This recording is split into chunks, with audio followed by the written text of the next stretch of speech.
Bonjour à tous, je suis Franck Marchaix, fondateur de Confidence de Coach et je suis très heureux de vous accueillir aujourd'hui pour cette nouvelle capsule.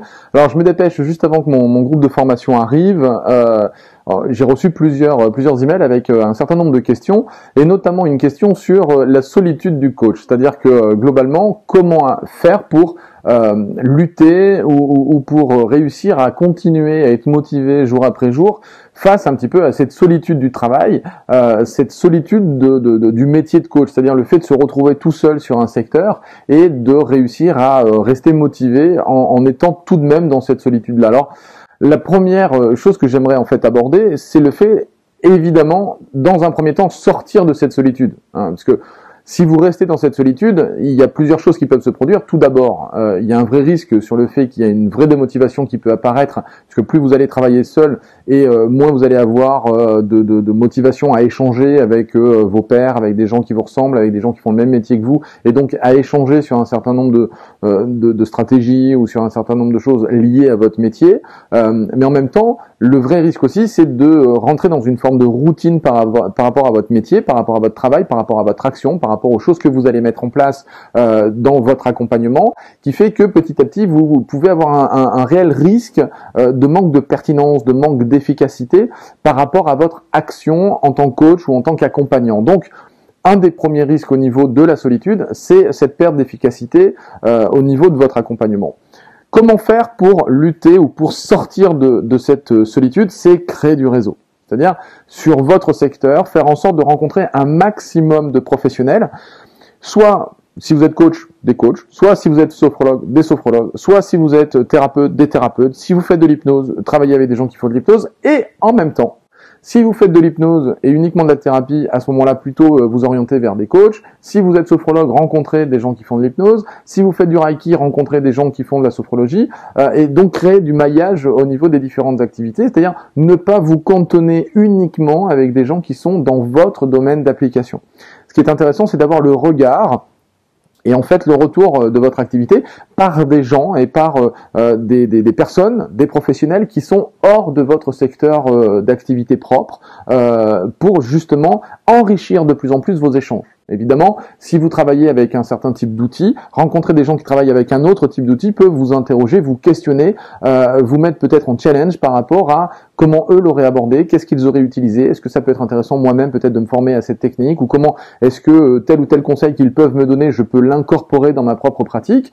Et vous allez voir que même dans le coaching, même si aujourd'hui la plupart des gens peuvent sortir d'écoles de coaching, en fait, les outils qu'ils utilisent dans leur pratique du coaching peuvent être totalement dissociés et ils peuvent aborder un certain nombre de sujets, un certain nombre de thèmes, un certain nombre de problématiques, des blocages conscients ou inconscients, des blocages émotionnels, de plein de manières différentes. Donc, si vous êtes seul, le risque c'est de rester dans cette pratique et donc de vous engluer un petit peu dans votre propre pratique en étant persuadé de faire au mieux et d'être extrêmement efficace, même si vous avez du résultat, alors que vous pouvez démultiplier votre efficacité, démultiplier la structure de votre travail en échangeant avec des gens évidemment qui sont dans le même champ d'activité que vous, ou alors travailler avec des gens qui sont avec des outils, avec des techniques qui n'ont peut-être rien à voir avec la vôtre. Et c'est comme ça que vous allez pouvoir réussir à créer et à amplifier, enrichir votre pratique.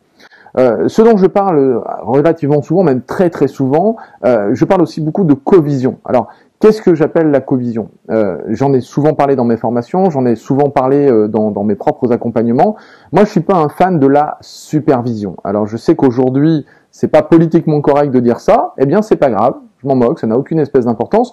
Moi, je ne suis pas fan de la supervision. La supervision, c'est considérer que quelqu'un, donc le superviseur, c'est mieux que moi ce que j'aurais dû faire dans une situation. Malheureusement, lorsque j'échange avec ce superviseur sur le contexte de mon coaching, à moins qu'il ait été filmé, à moins qu'on ait vraiment de la précision à ce niveau-là, je vais lui raconter mon coaching avec mes propres filtres, avec mes propres fusibles, et donc ça va forcément être biaisé par rapport à la réalité, la réelle réalité, ce qui s'est vraiment produit entre moi-même et mon client. Et donc ce que je vais échanger avec mon superviseur va être mes doutes, mes peurs, etc. On peut se dire ok, super génial, mais ce n'est pas en rapport précisément avec ce qui peut s'être produit. C'est-à-dire que ce que vous avez fait dans une séance peut être parfaitement légitime par rapport à plein d'autres choses qui peuvent s'être produites dans la séance, puisque le contexte entier de la séance ne peut pas être reproduit lors d'une phase de supervision. Donc, cette idée que le superviseur a une plus grande, comment dirais-je,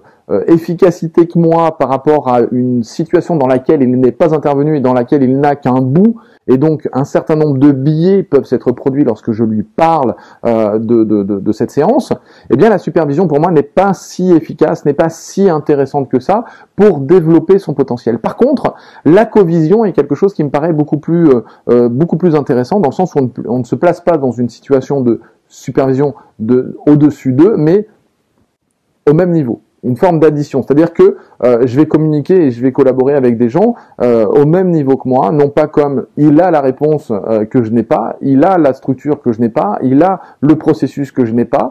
C'est plutôt, ok, toi, je vais te raconter ce que j'ai fait dans ma séance et tu vas m'aider, un petit peu comme sous la forme d'une séance de coaching, hein, donc une covision ressemblerait beaucoup plus à une séance de coaching qu'à une séance de supervision. C'est vraiment à ce moment-là se positionner sur un accompagnement et donc travailler en collaboration. C'est pour ça que je préfère appeler ça de la covision plutôt que de la supervision.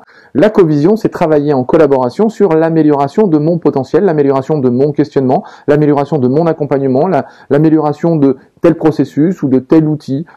Si par exemple je vois que je suis pas forcément très bon en recadrage, que je suis pas forcément très bon en questionnement, que je suis pas forcément très bon pour déterminer un objectif ou pour structurer le processus d'accompagnement de mon client, peu importe sur quoi j'ai envie de travailler, le coviseur va en fait m'aider, tout à fait sous la forme d'un coaching, à construire, donc m'aider à construire ce qui me manque et comment est-ce que je peux devenir encore plus performant. Donc c'est pour ça que j'aime bien faire, alors je vois déjà plein de gens derrière leurs vidéos dire « mais dis n'importe quoi, la supervision c'est aussi ça, c'est machin ». Peu importe. Si de la supervision vous la considérez comme ça, ok, nous parlons de la même chose. Malheureusement, j'ai vu beaucoup de supervision où on était dans une situation tu aurais dû faire ça, tu aurais dû faire comme ça, le processus est comme ça que ça se passe, voilà qu'est-ce qu'il faut faire dans une situation comme celle-ci, etc. Et clairement, je vous le dis tel que je le pense, je ne suis pas fan de la supervision telle qu'elle est considérée par un certain nombre de professionnels aujourd'hui dans le milieu du coaching. C'est pas mon kiff. Moi, je fais énormément de covision, c'est-à-dire que je travaille avec beaucoup d'autres coachs qui sont pour la plupart des amis, d'autres avec qui on est peut-être moins proche et avec qui je vais tout de même échanger. Et on va travailler sur nos différentes techniques, on va échanger entre nous sur « Ok, voilà ce qui s'est produit, j'ai été bloqué par telle ou telle chose, tu en penses quoi ? Voilà les choses que j'aurais pu faire, que j'ai faites à ce moment-là, qu'est-ce que tu en penses ?» Et là, à ce moment-là, il peut m'aider, m'accompagner en disant « Est-ce que tu as pensé à travailler sur tel type de choses ? Ou si tu avais fait ceci, qu'est-ce qu'il se serait passé, etc. » Et on est tout à fait dans un processus de co-construction par l'intermédiaire d'un coviseur. Donc voilà. Donc encore une fois, si aujourd'hui les superviseurs qui regardent cette vidéo pratiquent de cette manière-là, nous parlons de la même chose, c'est juste que nous ne mettons pas le même mot sur cet accompagnement. Moi j'appelle ça de la covision. Vous pouvez appeler ça de la supervision. Encore une fois, je ne vais pas le répéter, voilà la différence que j'effectue entre la covision et la supervision. Mais en tout cas, ce qui me paraît vraiment fondamental, c'est de sortir de cette solitude. C'est vraiment quelque chose qui est apparu beaucoup dans les mails que j'ai reçus ces derniers temps. Donc, sortir de cette solitude, créer du lien, créer du réseau, faites en sorte de rencontrer des gens qui sont dans des secteurs d'activité qui peuvent être proches de ce que vous faites sans être exactement ce que vous faites. L'idée n'est pas de vous enfermer uniquement avec des professionnels qui sont exactement sur le même créneau que vous, loin de là. C'est plutôt de collaborer avec plein de gens qui travaillent dans plein de domaines différents et évidemment de vous intéresser à leur façon de travailler pour que ensuite une forme de résonance, vous échangiez avec eux sur votre façon de travailler, leur façon de travailler, comment est-ce que je peux peut-être récupérer des éléments qui peuvent être super intéressants dans mon propre accompagnement, comment je peux évoluer, enrichir ma pratique par rapport à ce que je viens d'apprendre. Voilà. Donc j'espère que vous aurez aimé cette vidéo, je vous dis à très bientôt dans une prochaine, en tout cas normalement à la semaine prochaine pour une prochaine confidence. Ciao, merci encore.